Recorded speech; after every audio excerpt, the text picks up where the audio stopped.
So back in part 1, we left around here.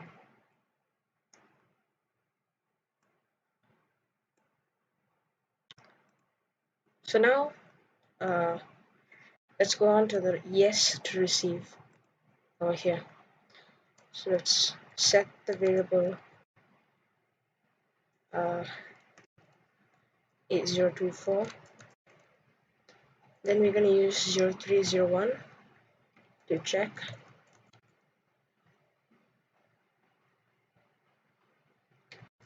And I'm going to store that. Compare.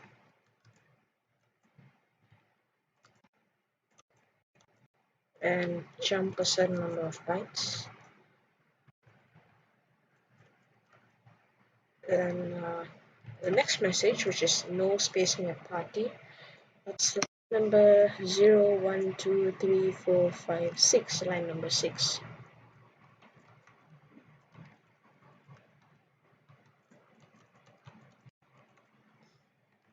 And we're going to use the jump to end over here. And now we're going to go to spacing party and he's going to receive it. Now 3C00 is also a message, except it's a bit different. First we have the line number, which is pretty much the same. I mean, it's line 5. And as an added thing, we have the NPC ID, the NPC who's going to say the message. So if you interact with one person using this, you can make another person talk also. So for that, for us, it's going to be ID number 2. And fill out the other 4 lines. Wait for key press, close the message box, and the give Pokemon. So Charmander's ID is 4, so it's got no form. And the level, let's say we want to give it a level 5. And the other bytes are just buffers. And here, using the 4C function, we're gonna retrieve the player's name. And then we're gonna play the Cherry Fanfare. And the 3400 is basically just another type of message box, and that's like the event message sort of thing. And for us, the event message line is going to be 0, 1, 2, 3, 4, 5, 6, 7, 8, line number 8. So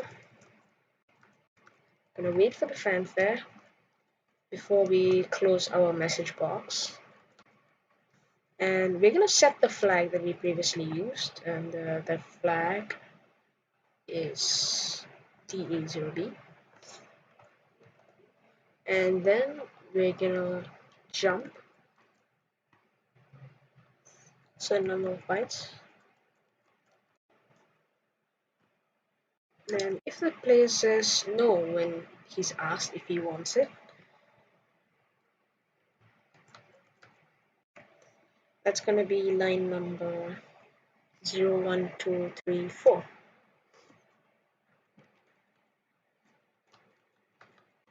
And again, we're going to jump a certain number of bytes. And if he's already received it, the line number is going to be line number 7. And ID is going to be 2. And we're going to end off the script here.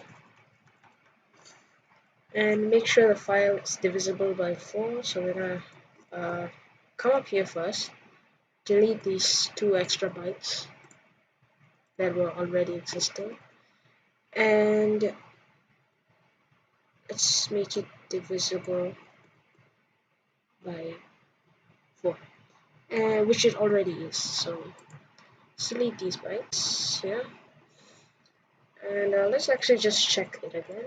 2E, we got the clink, face player, flag, compare condition jump a certain number of bytes, message box, yes no, compare store variable, compare condition, skip a certain number of bytes, set a variable. We're going to use the find the number of stuff, store it, compare condition, jump a certain number of bytes, message box, jump a certain number of bytes, message box again, right, and yeah, give Pokemon,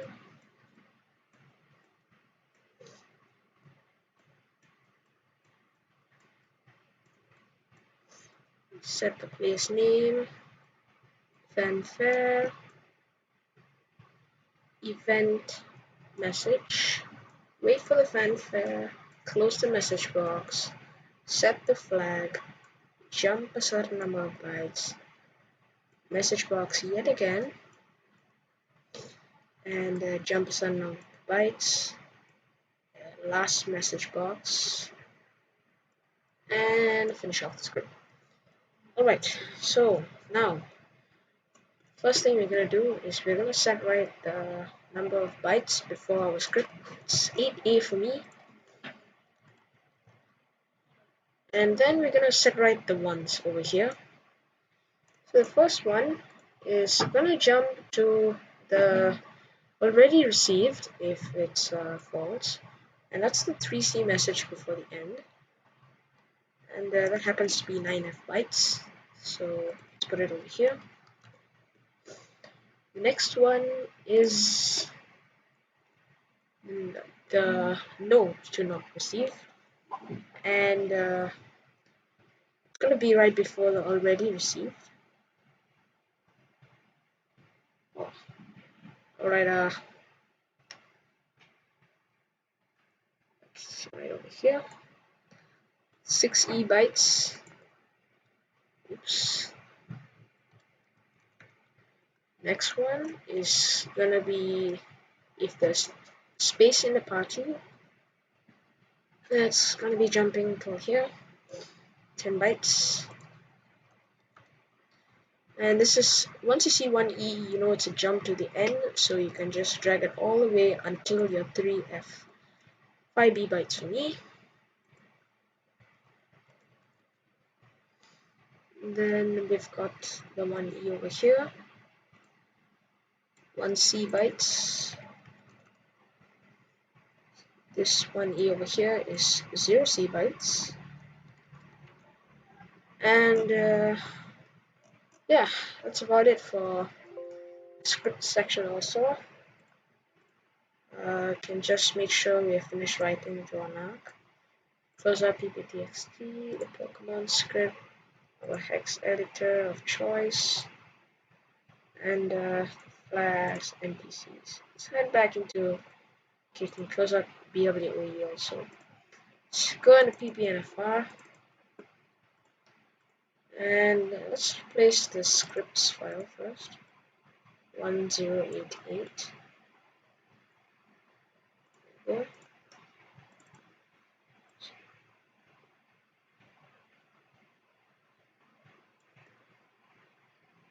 Yeah. Overworlds file is 107, so let's load up our overworlds.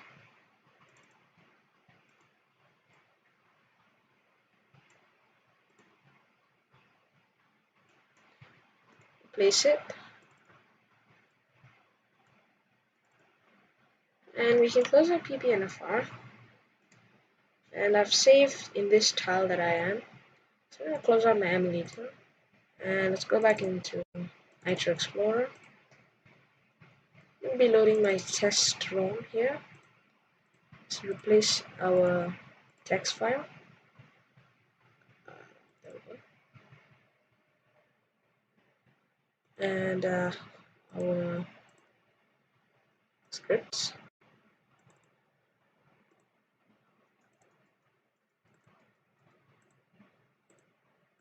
And our overworld.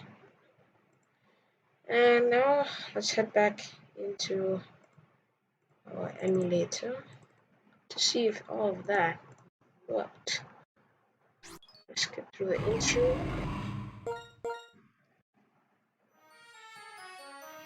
So let's first reset the map by going to a different map and coming back.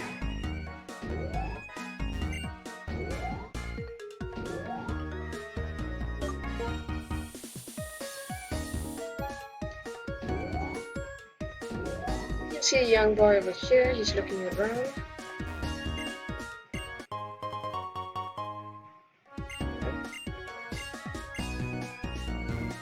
Start our NPC here.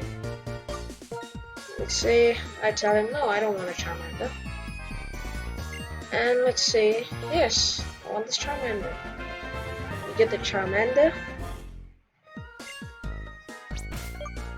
If we talk to him again, he said, I already gave you one. So you can see the Charmander over here. And yeah, that's about it. If you have any questions, you can ask in the comments below. And if that's it, thank you for watching. This is part 2.